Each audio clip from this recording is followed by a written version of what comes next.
Testing, testing. Can you say something? Okay, my audible from over here. Yeah, perfect. And I hope the idiom, the dialect is intelligible. I'm sure it will be. So thanks for this. Pleasure. Well, you came over to visit at short notice, and then I sort of sprung this idea of, oh, hey, let's record one of our conversations. And you said, sure, very politely, kindly. No, it's a delight. It's a privilege. I think often we have conversations that are so interesting and rich that I think, oh, it's a shame we're not recording this or we don't get to share them with other people. So part of it was just me wanting to let people be a fly on the wall. Let's see how that goes. Yeah. So then, yeah, I mean, one of the things I love about our conversations is that you just have such a rich library of stories, thoughts, metaphors. Like I feel like I could name any word or concept or anything to you, and you'd have some kind of a poetic metaphor or some sort of scholarly response that would take us to a deep place. And I thought That's very generous. I think it's true. I thought it'd be cool if we could just pick a place, and almost at random. We've been talking about this idea that the map is not the terrain. That could be a place we start if you Yes, of feel course. good about that. Yeah. So this is, I feel like in our relationship, throughout my life, there are certain themes that you've been gently teaching me and showing me or drawing on in certain ways. And one of them is this idea, the map is not the terrain. In other words, that our models of the world are not the same as reality, and we would do well to remember that. And not only that, but I feel like you take a kind of joyful delight, like part of our shared humor is, it's funny when reality intrudes on the best laid plans or expectations or dreams of mice and men. It's hilarious, and it's also shocking, disturbing, horrifying when we realize the world is much richer and more mysterious than we allow ourselves to think it is. I think one of maybe the first place I want to start with was how you got such clarity around this, and what I'm thinking about the moment with the lions in Botswana, but I wonder if there's if there's other things that spring to mind or that story. But that's a good question. I mean, I think repeatedly stubbing one's toe against nature, nature gently reproves one, as you say, the best laid plans. I think that general image of the map not being the territory or the terrain sheds light on a number of things, particularly perhaps human relationships, because I think it's important to remember that each of us has a map which is not only faulty, but also small, and crucially probably different from the one being held and used by the person we're talking to or the people we're interacting with.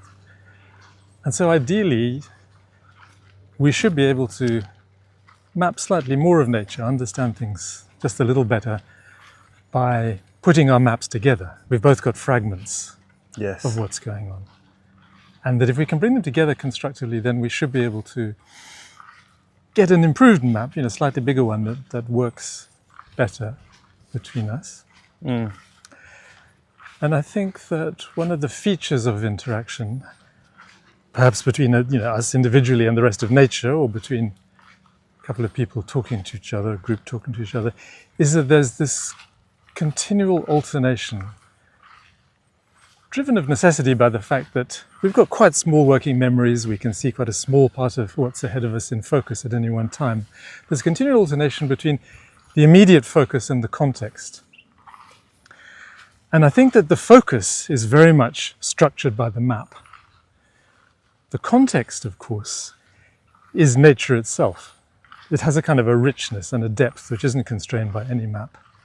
And it's the context that trips us up. It's the context that gently, or sometimes less gently, reminds us that we haven't really understood the direction we're going in. We don't really know where we are. Does that make any sense to you? Yeah. Well, so you're saying that we have our models refer to the thing that we're directly and consciously focusing on. Yes, typically, I think, yeah. But there's also this aspect of our experience and of reality, which is the wider circles. Part of the widest circle is nature itself. Yeah. But then we also have we also have a sort of context as well, which are also governed by models, regulated and filtered. Well, I think the first thing that strikes me is that context is something we do share. I mean, we don't really know what's going on in nature. We sort of have little glimpses of sparks and insights. But nature itself is a shared context always. It's our maps, I think, that differ. Sure, but I'm saying there's a big gap, hey, between the place where we find our maps overlap Yeah. and then nature itself. In between that, there's all kinds of other contexts and models. Hey, like Yes. I have, part of my context is all of the experiences I've ever had and my That's right. conditioning, and you have the same. That's right, sure. There's a vast internal context, of course, as you say. And we can only ever bring part of it fully to mind at a time. I think. We're too busy being it. Too busy being there. And also, I think that when interactions become fraught or slightly conflicted, our capacity shrinks even further, or we desperately try to hang on to the little bit of a map we do have, as if losing that framework, losing that belief would be quite threatening, would leave us a bit undefended. And so it becomes harder to listen to each other. Becomes harder to realize that we share a context, we're both in the same predicament, in the same boat in some quite deep sense, and become combatively less able to listen carefully to the other, to collaborate, to try to understand how their map works, and to see, is there any point at which we can build something new and different, something that wouldn't have occurred to either of us on top of those two fragments of insight that we each have. Yeah, the theme of us trying to do a lot with not that much, limited processing capacity, limited ability to hold much in awareness. Yeah. That's I think a perspective that I've heard from you throughout my life. I find it quite a liberating one. It's quite forgiving in a way. It says actually we don't have that much and we're doing quite a lot with it, we're asking quite a lot of ourselves. It's very different to some ideas of, humans as super people, and if we just try hard enough or focus, we can achieve anything. I feel like there's always in you a perspective where actually let's look at the limitations of the human mind and capacity. Yes, and I think the furnace in which that acute sense I have of the limitations of our cognitive resources was forged was the simultaneous interpreting booth in conferences, where you have to be listening to a speaker who's got a particular shtick, a particular thing they're aiming for, a particular area of expertise, and you've got to be listening so intently and become so aware of the structure of their argument and where they're aiming for, what they're trying to achieve rhetorically and conceptually, that you can reproduce the whole thing, possibly more clearly than they're articulating it themselves. And actually, what you very rapidly discover when you try to do that is it's hard. It's kind of just beyond the limits of what human attention can quite manage. So you become very aware of that narrow sort of bottleneck and of the need to be quite creative with the way that you handle that, make the best use of it. So this is your experience as an interpreter As of an Chinese. interpreter and also as a trainer of interpreters. Yeah. Yes. And having to listen in one ear to someone talking pretty much non-stop. Pretty much non-stop, yeah. And then having to digest, process, refine that. And speak while they're still speaking sometimes. Wow. Occasionally you translate in a different mode in which there are pauses, but very often the chair of the meeting forgets to remind speakers to pause. I bet. So you have to be able to cope with about 5 minutes of things going wrong. Okay, crap, I better start saying what he's been saying, otherwise we're going to lose some of this. If it's 5 minutes, then you really have to listen very cheekily and not exactly aggressively, but with a sort of sense of humor. What are they actually saying? What is the central point here? How is that central point supported by a sequence of key points that might be joined together by conjunctions like and, but, so, those kind of things.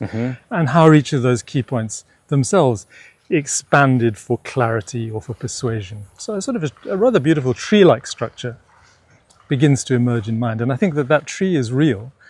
And it's an expression of the human mind with this limited focus, limited working memory, coping with complexity, sharing complex views by dealing with one little thing at a time in quite an ordered way. Key points, supporting points, logical links between supporting points. Yes. And I might not be able to hold the whole structure at once, but I can maybe build a sort of a structure or build a skeleton that, that can do a lot of the work and make up for this lack of limitless processing capacity that I have. That's right. And especially if I can get to the cheeky pruning is sort of like saying, oh, well, maybe a lot of what they're saying actually is window dressing or is not really the heart of it. So I'll make a call and I'll say, perhaps this is the heart of it. In the context of this meeting and the audience we know we've got there. What they need to hear. Yeah, and probably the conversation you had with the speaker before, because the best thing you can do is turn up early, engage the speaker and ask them, what are you really aiming for here today? So you're having to make all of these calls and compress things down into elegant, beautiful, quite muscular structures that you can then unpack and present. That's right. In real time. That's right. And I think what you become aware of is that within each speaker, in each of us, there's actually a whole forest of images and points which are supported by, elaborated by, clarified by, or made more plausible by various sub-branches. And the sub-branches all have twigs, and the twigs have flowers and leaves and so on. That is fractal in a way. It's fractal. You can only hold in mind a particular small part of the tree at once. But you can choose a path through it.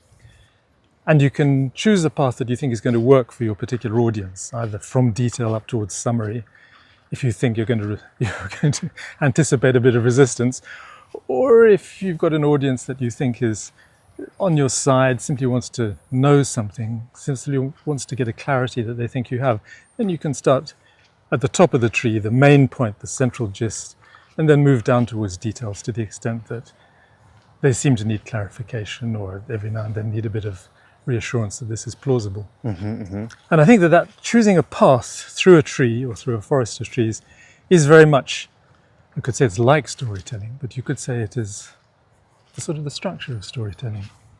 There are these forests of stories. And then for each audience, for each telling, you choose a path that seems to fit that audience. You may not tell all of the details of the story. For some tellings, you'll just go through the top level points, the main episodes. Sometimes you'll enjoy taking a digression down into detail or visiting parts of the tree that are quite, as I say, quite detailed. Depending on the audience and the needs at the moment. That's interesting. I often think about psychotherapy I often teach it as tracking and storytelling. Tracking is seeing the shape of things, and then storytelling is how much of the shape of things do I communicate to this person? Or how much help do they need in navigating their way through the forest? Maybe they have some dysfunctional storytelling patterns that are leading them to dead ends or habitually ending them up in the darker parts of the forest. How do we help them find some new paths through the forest? I think that's a very well-drawn distinction, And so this was an experience that you had where it's like you were touching the very limits of processing capacity and the kind of the knife edge of need. And then from that, getting a really sort of quite clear, almost tactical sense from in the trenches, this is what's necessary for real communication to take place, and it informed how you think about communication in general, or even perception in general. Yes, I mean, I was lucky to inherit a tradition of understanding how to make the best use of limited working capacity, limited cognitive capacity, and how to help students develop that capacity, which goes back really to the early 20th century and some of the first cases where there were big meetings that were very multilingual and where interpreting had to be professionalized and had to be simultaneous. The first one was the Versailles Treaty after the First World War. And the second one was the Nuremberg trials after the Second World War. Right. And from those experiences of discovering how to professionalize, how to train, has emerged a certain style of listening. There's a corresponding style of note-taking, and a sense of which component skills you need to strengthen, which, if you think of the whole cognitive capacity as a bicycle, you disassemble the bicycle, check and polish up all the parts, and then reassemble. So you use a set of exercises to help people get into a kind of a more athletic cognitive condition. Which muscles do we have to work? Well, or train?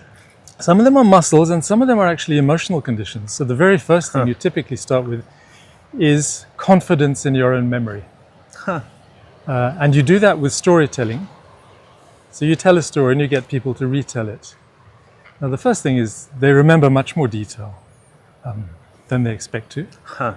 They get lost at certain points because the thread has been lost. They've forgotten the connection from one part of the story to another. Yes. And you discover there's a weak link in the formation of human memory.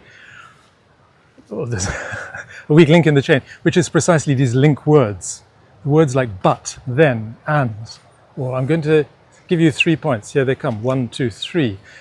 Those threads that string together the sort of the pearls on a necklace are absolutely crucial. They make a story coherent. They hold it together. They give it its shape. If you take all of those link words away, you just have a pile of broken images on the floor. But when they're strong and clear, you have this sort of large tree-like story structure. Those linkages are like the connective tissue, and they're doing a lot of work invisibly. Yeah. So emotionally, you're training people to be more confident that they can return detail and to discover that if you prompt them a little bit, they'll get all the detail. But technically, you have to train a form of listening that somehow doesn't seem to arise spontaneously from our physiology and our human history over the last 40,000 years, which is to be very conscious of the link words, be very conscious of the connections that hold a story or an argument together. Perhaps even more conscious than the speaker. One of the things you find yourself doing as an interpreter is supplying a word like but or so, which the speaker didn't articulate, but it's implied in what they say, and it'll be easier for the audience if you put that in. If you spell that out. As if they've got a loose model and you have to tighten it. Yeah, that makes a lot of sense to me, because I've experienced intuitively how if you go to a place, for instance, you can walk along a certain trail that you've walked, and in going through that journey, all kinds of richness of memory comes back from the last time. It's like we have a kind of a traveling memory. If I can enter into that story again, suddenly I'll be able to discover aspects of that journey that I didn't know were available to me. But if I've forgotten about whether I should turn left or right at this intersection, then I'm going to get quite lost, and none of that will be available to me. Exactly, the very same thing. Huh. And then also training people to get really aware of and sort of a little bit interrogative around the connections. What's the relationship between that and this? Why are we suddenly talking about this now? Yes. Is that true, or how central is this to what you're saying? That's right. That's a skill that you're saying we're not really born with, and we don't necessarily learn very well. It doesn't seem to come free. It doesn't seem to be part of the physiological cognitive apparatus that we come into the world with. It seems to be a cultural acquisition. And it's possible that, we don't really know, it's possible that the link words themselves, or the rich repertoire of them we have, of these conjunction words, are historical artifacts that some languages are very rich in, some languages don't seem to have so many. There's another element of interpreter training which I think relates to the work you're doing, which is partly emotional, partly technical. And that is that if you're doing simultaneous interpreting, in other words, the speaker doesn't stop. You've got to be both listening and speaking. The panic reaction, the spontaneous reaction, is to chase as closely behind the speaker's words as you can. Got to keep up. Got to keep up. The trouble with that is that in practice, if you allow a bit more of a lag, you allow the speaker to get 5 seconds ahead of you, you have much more time to listen sympathetically, with interest, to digest more deeply, which means that as you speak, the quality of what you can say, the quality of your understanding is that much higher. There's more spaciousness in me if I'm not pushing myself to catch up. And there's a similar thing in tracking too, where if I only look at if I try to stay right behind this person or right on the next track, and I'm just looking at the footprint in front of me, I miss out on all kinds of context as well. Whereas if I let my mind wander ahead, in a way, it's like sort of letting the animal get a bit further away from me. Then I get to see all kinds of context and movements. I get to see sentences and paragraphs rather than one word at a time. I think that's absolutely right. And I think you and I have both spent some happy days of our lives skiing in the Alps in Europe. And I think we probably both feel that when your eyes travel further ahead, you can ski much better. You can anticipate what the mountain is doing and respond to it more flexibly. And I think that in conversations between people, this business of rushing to keep up, not allowing them space to develop their point, sometimes butting in when a sentence is barely started. It's a similar kind of emotional anxiety, you know. If I let their voice get too far, then I won't be able to speak. Or if I, you know, and what's lost there is the ability to just give the other person time, give yourself time to digest Yes. and reflect on what it is that you're Be hearing. with the spaciousness. Yeah. And otherwise I might, there's an anxiety that says, oh, maybe they think I'm not listening properly, or I need to let them know that I'm with them as well in this. There's sort of trust in the relationship too. Yeah. So see more of the path, see more of the mountain, hear more of their voice. Beautiful. Yeah, and all of these skills map perfectly into psychotherapy too. I guess that one of the overlaps is just listening to a lot of complex information and deciding what's useful, what's interesting, what's signal and what's noise. Yeah. And then how do we navigate through that terrain? And of course that boundary between signal and noise, what constitutes signal at this particular moment in this particular case, and what can we put aside as secondary noise or given or obvious, depends very largely on our understanding of the context. Yes. And it'll shift a bit at the moment. Yeah, there'll be times when I realize afterwards, oh, that thing that person said and I thought that was a nothing. Now, actually, in the light of this new information, it seems to be revelatory. Yeah. Yeah. And perhaps maybe there's even some kind of, it's just a judgment call really. Hey, it's like I have to decide some of this is signal and some of this is noise because I can't make it all signal. But actually, probably if I was able to, or if I had enough time or the inclination or the need, we could find signal in all of this. There'd be gems and poetry and perfection in it all. Yes. And of course, yes, I think that's absolutely right. And of course, you have to be quite ruthless because your balloon may be too heavy, you've got to throw off some weight. Or you may be a burglar and you're trying to carry too much, or you're trying to grab stuff that your fence won't take on the outside. Something like that. You're interpreting and you're just going to lose your way because you spent too much time going into detail and now they've raced a minute ahead of you and you kind of lost the plot a little bit. I was trying to carry too much gold, I got slowed down. Yeah, exactly, got slowed down. Yeah. And so I think that it's very productive to give yourself the time to think, what is the other person's project or context? Or yes. Because otherwise, if I let it be filtered entirely by my preoccupations, my interests, I'm probably going to cut down the richness of the message. Yes. And so that's why the interpreter, as I said, turns up early, forms a personal relationship with the speaker, asks them what their preoccupations are, what their aim is today, so that you can go into the booth and before they even begin to think, you've got a sense of what is the broad picture that you're going to try to articulate for them. Yes. In tracking, we call that cut tracking or jump tracking, cutting sign, where it's like we say, okay, this medium is quite hard to track on. But if I look ahead and I think about where they could possibly be going, there's probably only a handful of spots. So then I'll go ahead to where the tracking is better and make some kind of an assumption around where they might be going. Yeah.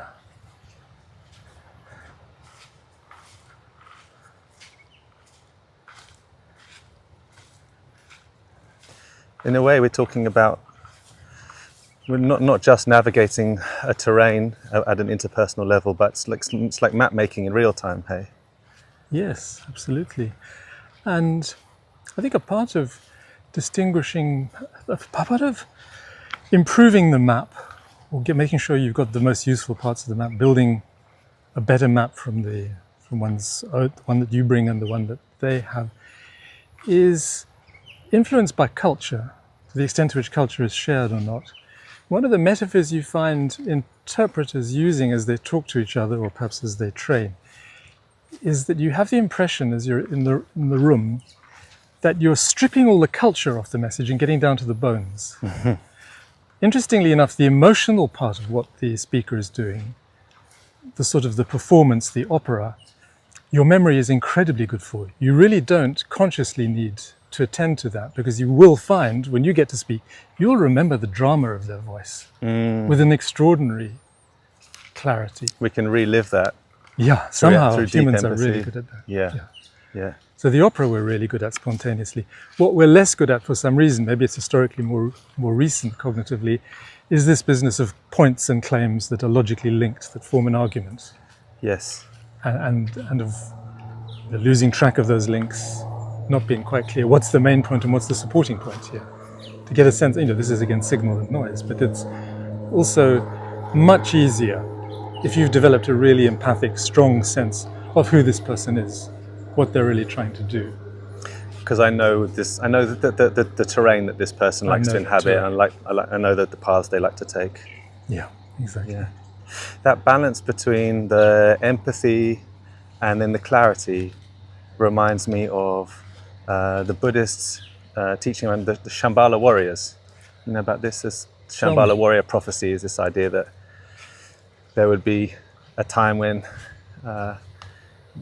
great barbarian powers arise, and the Shambhala warriors will be the ones who are sort of holding some kind of a lineage or some kind of a humanity, some kind of a way forwards. And in the prophecy it says the tools of the Shambhala warrior are compassion and insight. And we have to balance the two of them. If I just feel when I'm listening, I might get lost in the feelings, or I might get burned out, or I might get overwhelmed. And if I just have insight, that might seem a bit too cool or clinical. But if I have the both of them, I can hear what you say at the very heart, pick out the signal from the noise, and then relay that back to you, or feel that at a deep level. Then that's genuine communication, that's genuine connection there. Yes, I think that's right. It relates to something else just come to mind. One of the things that we share is we're both parents, and we've both seen this miracle of a newly born child, and a creature who in the early months is just so complex and so responsive and perceptive, but also so mysteriously hidden in a sense behind its lack of language, that we're rather in awe of it. And I think that our responses to a pre-verbal child are quite good at carefully reading, sensing every gesture for its implications. Then comes a moment, I suppose, at a year to 18 months, 2 years, when the child is beginning to imitate adult language, to develop a sort of confidence, to develop its own voice. Now the voice, especially in the early months, is a much less complex thing than the child itself. Mm-hmm. But for various reasons, I think that what can happen is that the child and the parent focus a little bit too much on the voice, almost as a replacement for that complex organism that they've been interacting with for all this time. I'll meet you in the realm of logic. Exactly. Use your words. Use your words. Yeah.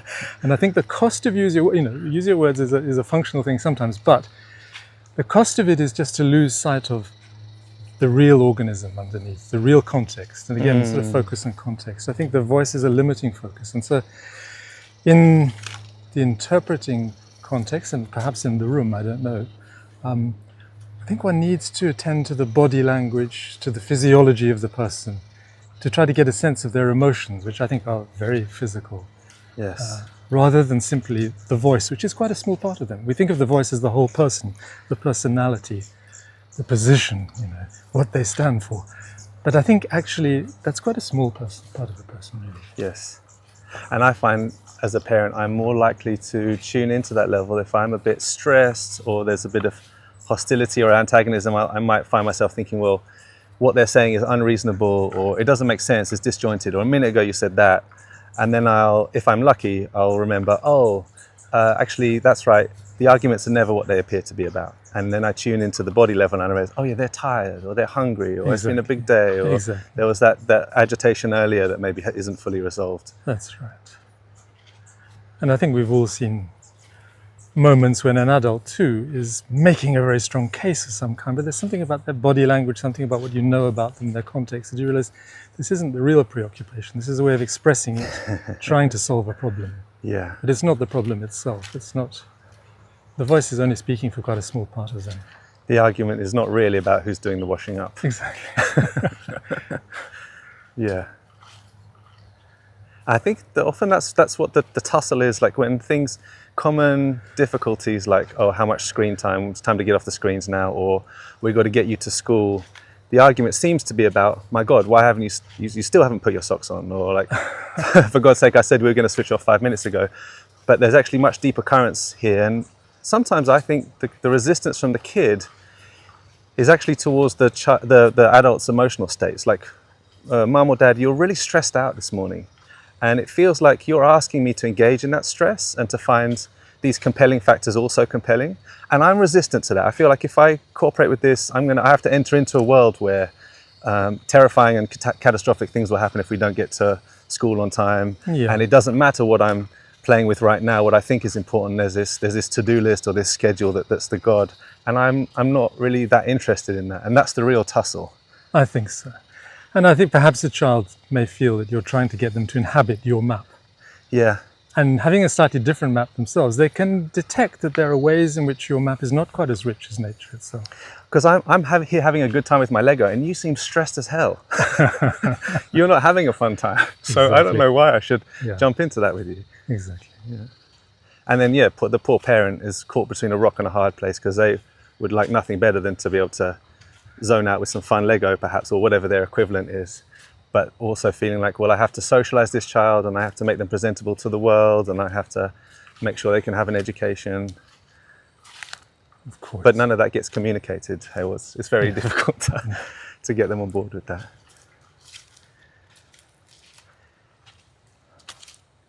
You told me about the word slacker, the origins of the word slacker.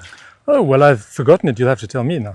Oh, well, this is from the West African mines, where I think it's the English were getting African natives to mine their own resources, extract their own resources and work the mines. And they were disempowered, unable to say no in the face of guns. But what they were able to do was introduce slack into the system of ropes and pulleys that would foul the system and bring work to a halt. Yes. These bloody slackers. Yes, that's right.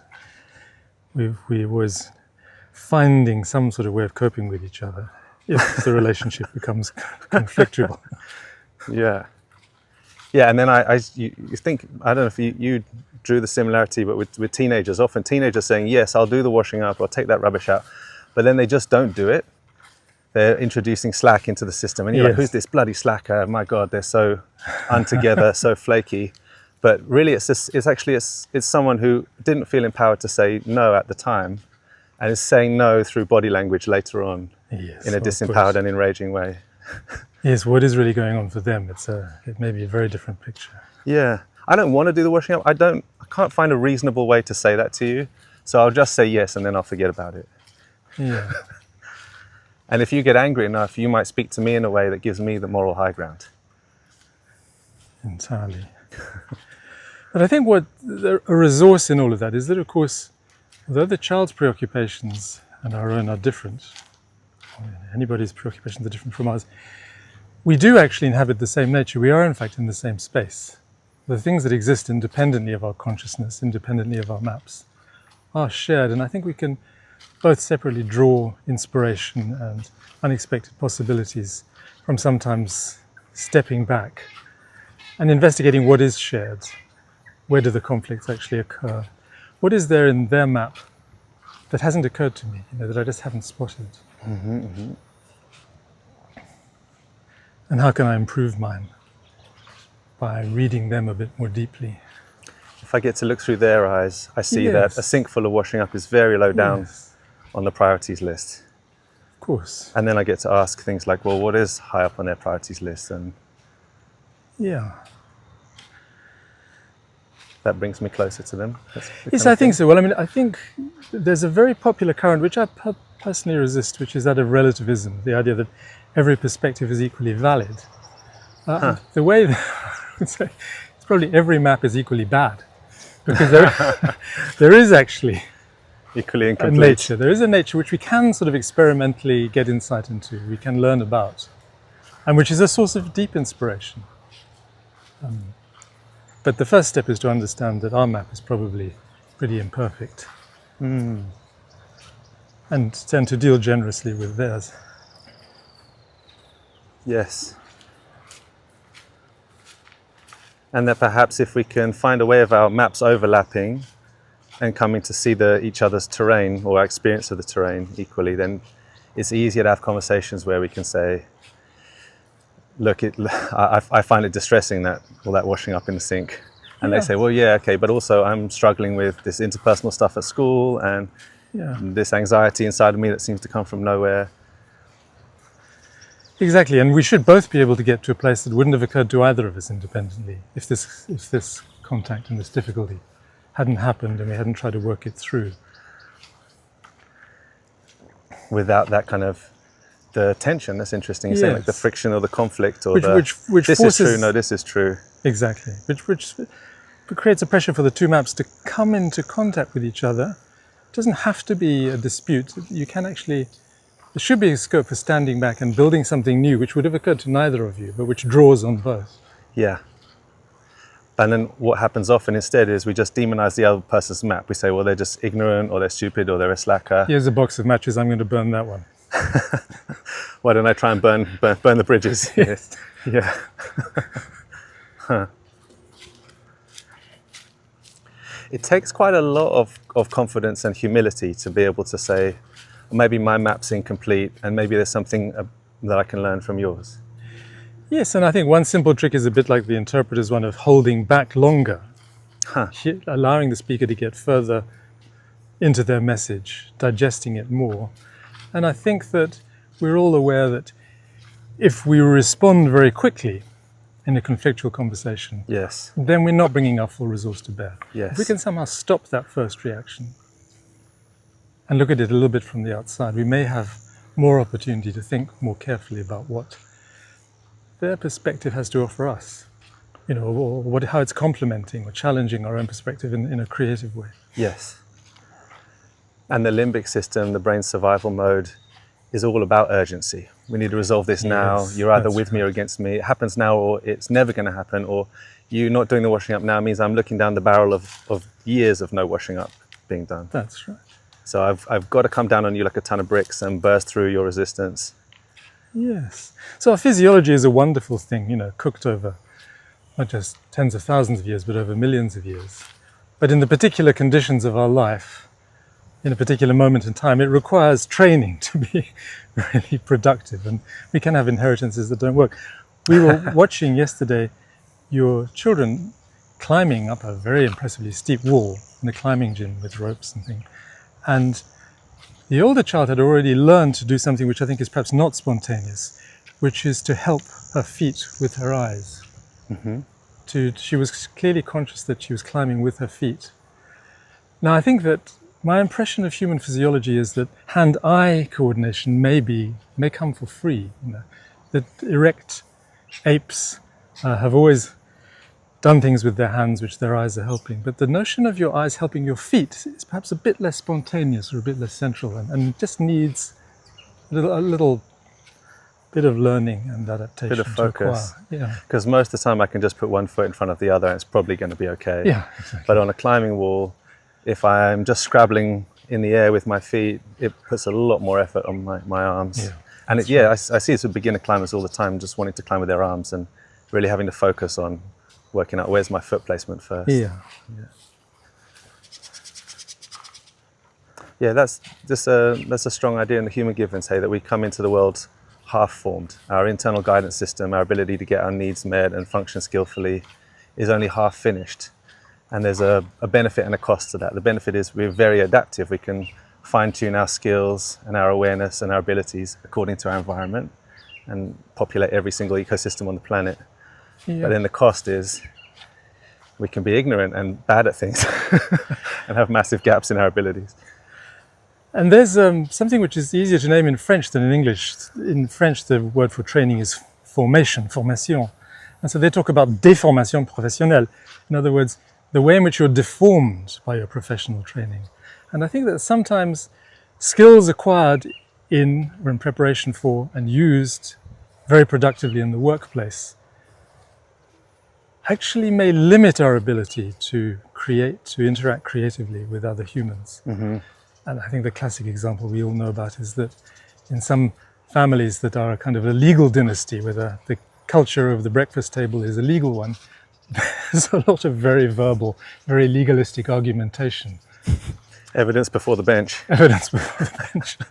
Appeals to the judge. That's right. And so those who have some sort of professional training may need to unlearn it a bit in order to interact more productively with friends and family. Yeah, because I suppose part of professionalism, especially in sort of offices, is I have to tone down empathy and the emotional content of things and cut straight to the gist. I want to be efficient and sparse in my communication. But then that has all kinds of consequences in relationships and That's right. parenting. And it assumes that there are the tablets of the law. That everyone knows, everyone's read the SOP. If these kids haven't, then that's on them, and they need to. That's to be corrected. I'll tell them about it right now, and they'll listen because that's what you do. Yeah. Yeah.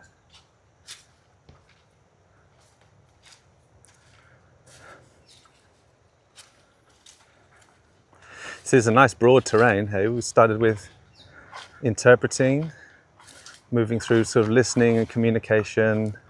Now there's something about sort of skills acquisition, interpersonal skills, the ways in which our practices shape us. Yes, and I think perhaps the huge variety of humans, the huge variety of their trajectories through life, the sets of skills that they have acquired. You know, someone who's been very good at creating a series of successful businesses in a way that's very driven, cuts to the chase, is prepared to deal quite firmly with things, and then has to unlearn a lot of that at home in order not to be over-directive with their partners.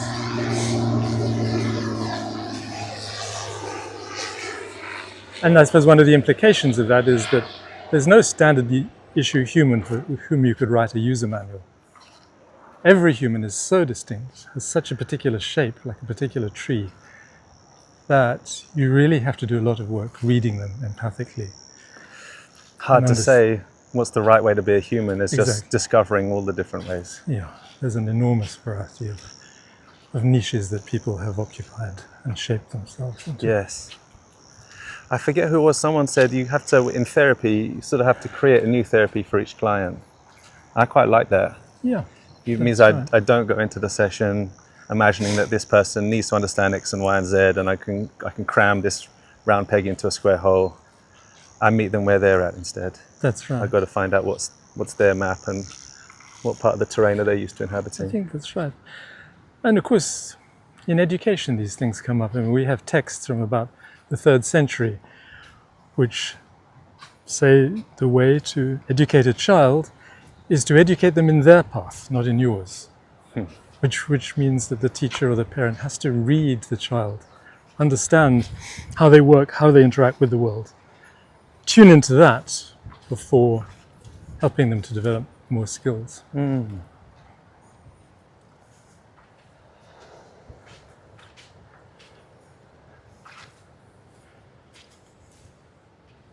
You had some good mentors who met you where you're at. Yes. And I think the different mentors work at different stages of life, and it may be one has to know how to move on from them as well as to get the most from them. Not get too wedded to not too wedded to their particular predicament, their particular map of things. You know, to be able to develop your own from your own experience and build something on the two perspectives. Yeah. That you've had that experience. Yes, I think I have. Yeah. One of the mentors I was thinking about was Monty. I don't know if that was someone who came to your mind. Monty was a figure in my very early childhood, and I think what I remember of him was just extreme warmth, a kind of an emotional literacy and subtlety. He wasn't an educated person. Yeah. But I think all of my family, I've noticed people have photographs of him by their beds. Really? This was somebody who gave people a kind of an emotional confidence. Partly their father was away at war, Monty was at home, and he somehow was just always stimulating, welcoming. I can remember once I went back to my earliest childhood home when I was 7. That doesn't sound very old, but for me it was a return to a place that had been very familiar. And I remember Monty taking me into the garden and showing me the fruits that grew there. And he said, eat anything here that you like, but before you choose anything, do just come and show me just in case. Nice. I remember somehow the warmth of that, attending to detail, thinking about what it was like for a child to be in a sort of botanical Eden, inviting me in, but also offering help to protect me from the risks. It's a nice balance of autonomy. You choose. You choose. But there's care too. I'll also make sure that's okay. Yeah, let's just check. So, and this was you growing up in South Africa? In South Africa. Monty was an African man. He was he cooked in the household, yes. And so he was the cook. He was the cook. And the gardener too? He knew about the garden, perhaps for culinary purposes, but I don't think he did much gardening. Okay, so mostly he was the cook, but then also he was kind of like a mentor and maybe an elder or... He was a caregiver, and I think partly because the father of that family was away at war during quite a long period, so my father and uncles grew up more with Monty as the male figure in the household. Okay, so he was like a dad too. He was like a dad to them, and my youngest uncle learned one of the African languages from him, and I think his relationship with Monty became central to his kind of political engagement later. He went on to become part of the ANC. He was part of the ANC, yes. What language was Monty's first language? Well, Monty's first language wasn't the language that he spoke to my uncle. Right. Because that's a sort of a coastal language from the east, which wasn't spoken so much in Johannesburg in those days. But he spoke in a language which was a lingua franca at the time in Johannesburg, which was an urban form of Zulu. Yeah. Yeah. One of the things I find really touching about the stories I hear from Monty, and I think the feeling I get in your nervous system when I hear you talk about Monty, well, I mean, lots of things, but one is he was away from his own kids, hey? He was. In order to find work, he'd had to leave his sons at home. There was a very brutal migratory system for African labor at that time. Yeah. So here's this guy who had left his own kids, but then was able to give love to another family and to treat other people like his sons. Extraordinarily generous, yeah. And there was this kind of, I think of it as maybe a sort of a cross-cultural transmission where you talked about the emotional landscape of your early years being sometimes a bit less than completely nourishing. Yes, that's probably true. to put it kindly. And then Monty coming with this very rich and loving emotional landscape that seems like for a lot of people was kind of an oasis in the desert. Absolutely, it was. And he was very attached to everybody, so that when I was, I suppose, about 7 and the police came for my uncle, he was apprehended and imprisoned. As a freedom fighter? As a freedom fighter in the African National Congress. Who was it who wept and said, what have they done to my boy? Yeah. It wasn't my uncle's own father, it was Monty.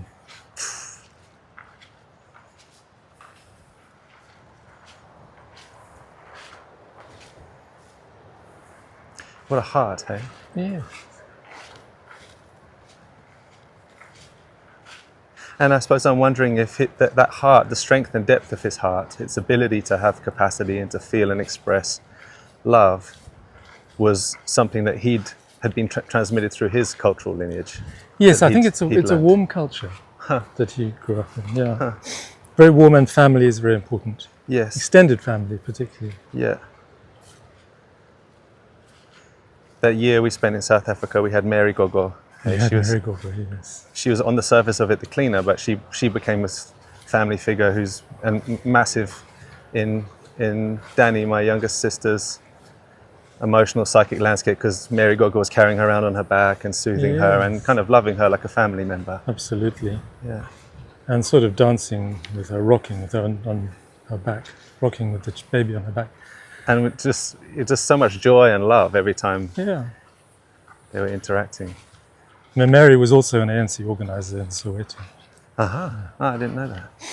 No, we didn't know that until she saw a picture of Mandela in your bedroom. And she said, Charlie, I like your son's picture. And then it came out. Then it came out. Yeah. Huh. Nice. Yeah, I mean, for me, like people like Monty and Mary, the people who can have that kind of an impact at a sort of a nervous system level. We hear about this kind of ripples of their touch spreading throughout generations and across time. I think that's right. And across continents. They're kind of superheroes, hey? It's like there's figures for me that are like cultural superheroes. I see them as kind of carriers of a culture of connection, and very quiet and undetected heroes. Easy to skip over and not see. Easy not to notice. Huh. In that Shambhala warrior kind of teaching, they say the Shambhala warriors have no flag and they wear no uniform, Well put. but they carry with them these tools, these subtle tools of compassion and insight. That's right. No, carrying a flag is a very expensive, costly thing to do. Wearing a badge, declaring yourself to stand for something. I mean, a human being doesn't stand for something, a badge might, but it probably doesn't even stand for the words printed on it. It stands for the commercial acumen of whoever had them made and distributed. I think we take our badges a bit seriously at the moment. Yeah. And often I feel like the intention is to transmit something of value or to protect something of value, but there's something about kind of trying to upscale these quite human things, trying to upscale meaning or trying to upscale connection. Things can get lost in translation. Yeah. I mean, there are lots of ways of bonding, forming social tissue, forming alliances to solve some kind of problem. But I think that you have to be very careful as you enter into them that the dues you pay for membership are not too costly.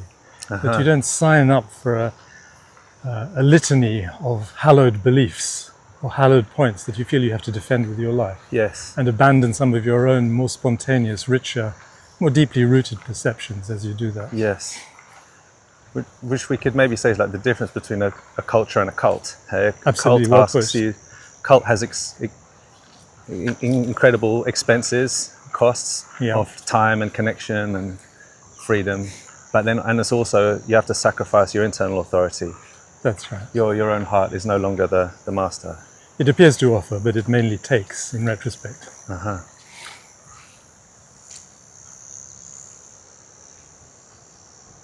Whereas a culture, I think, is a nurturing resource that can be used by many in all sorts of different ways, quite flexibly. I mean, you can tell a culture is healthy if it's focused on transforming the stories, adapting them to new conditions, feeding on them rather than over mechanically or over respectfully reproducing them.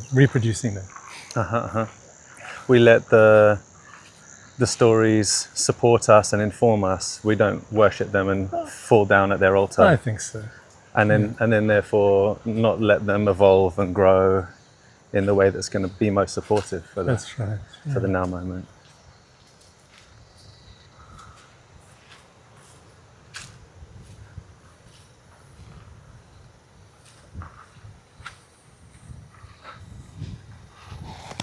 Oh, spiderweb.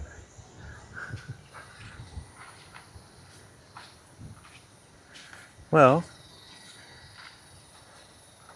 should we look ahead to the future of culture? Is that too? I mean, culture follows where life goes, I think. So it's hard to predict culture without making a guess at where life is going. The culture is tremendously expressive. It's an enormous privilege to look at a text, look at a graphic design, to reflect on what's going on here, what has brought this into being, what role is it playing. Just as a person's voice may be a small part of them, but it is very expressive. Yeah, I suppose I often use culture meaning not just the stories and the ideas and values, but also the kind of the practices and lifestyles of a culture. But yes, good. Sort of you're material saying, culture as well as you're saying symbolic. I suppose I was thinking of the practice is- symbolic levels, yeah. the practice is primary. I think so. I think that on the whole, the seagulls follow the ship. They may feel they can steer it and they make a lot of noise, but on the whole, they follow where the ship goes. Yeah. But I may be wrong. And maybe we're talking about different things, because I mean there's the output of a culture. You know, I mean part of it is if you have a violent culture, you get violent stories on Netflix. Yes. But then also maybe part of what culture is at a sort of a more kind of deep level is not just what can sell in the marketplace or what's seen as something that people will buy, but it's what do we genuinely cherish? Absolutely, no, I completely agree. And I think culture, at its deepest, is a valuable tradition of what is good, a shared sense of what is good. And in one way, we could think about all of the different factions at play in the world right now who are arguing about what's good. Probably at some level, we would find there's actually a lot of overlap, and maybe mostly overlap. An enormous we amount all of value Yes. family, we all value safety, we all value tomorrow being pretty much the same as today, with enough surprise to keep it interesting, but not enough to feel like we're in free fall. I think so. Our joys and sorrows, which are the most fundamental things, are very much the same across the planet, I think. We just got different ideas about how to go about it. Yeah, absolutely. Yeah.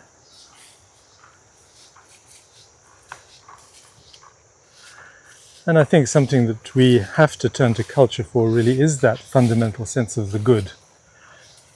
Because there's a temptation, which I think has been strong since the 17th century, since the Enlightenment that followed, to be fascinated by logic and deduction and by rules, and to, in some cases, hope that we could somehow derive a very reliable and solid and possibly shared sense of good by the process of deduction. If we can work it out. We can work it out. It turns out to fail in practice. And I think that the problem there is that if you think of an argument or a sequence of logical deductions as, again, a tree-like structure, at the very bottom, the flowers and leaves of the tree are axioms, assumptions, a sense of what is good that we get simply from culture and from the reality of our lives. You can't derive it or invent it or produce it by deduction. It's actually our physiologies, our interaction with the rest of nature, with our children. And perhaps the way we experience it is as a felt sense rather than as a logical I think so. assertion.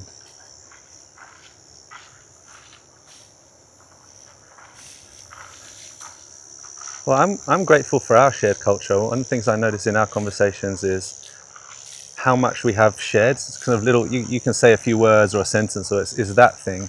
And I feel like I have an understanding of what that is. It's like we can cover a lot of ground quite quickly, and there's a big overlap in what our understandings and values are.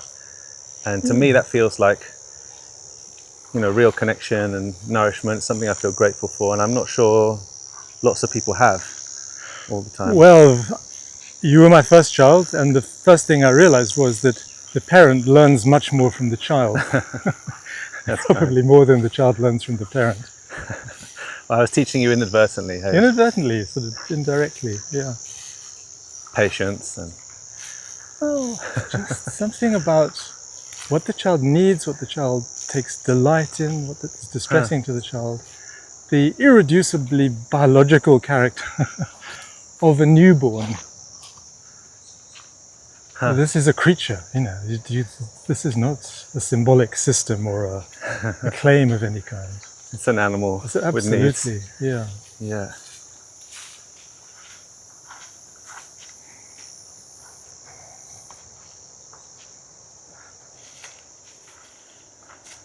Yeah, I think what I was saying was, I feel like,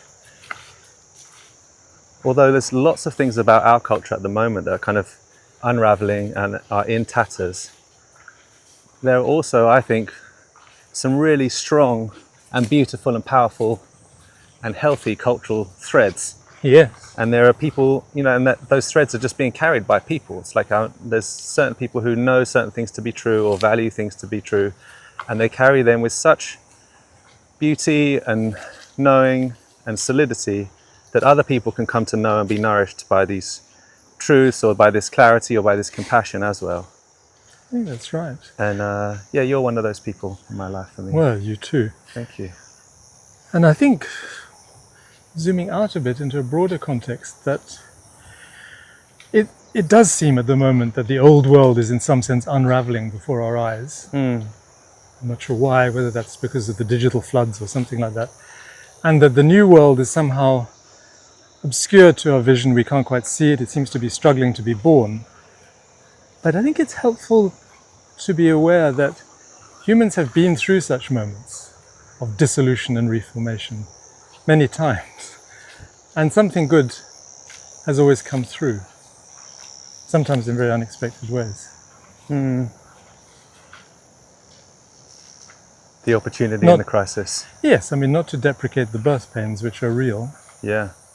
And often costly. But also not to dismiss the newborn on the other Not side. to dismiss the newborn or to be without hope. Yeah.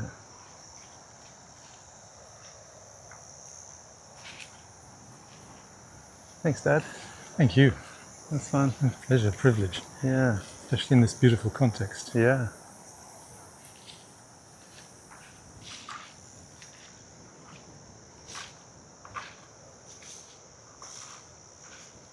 Remind me what these are? These are the old man Banksia, Okay. the hairy ones. Sawtooth Banksia, they sometimes say.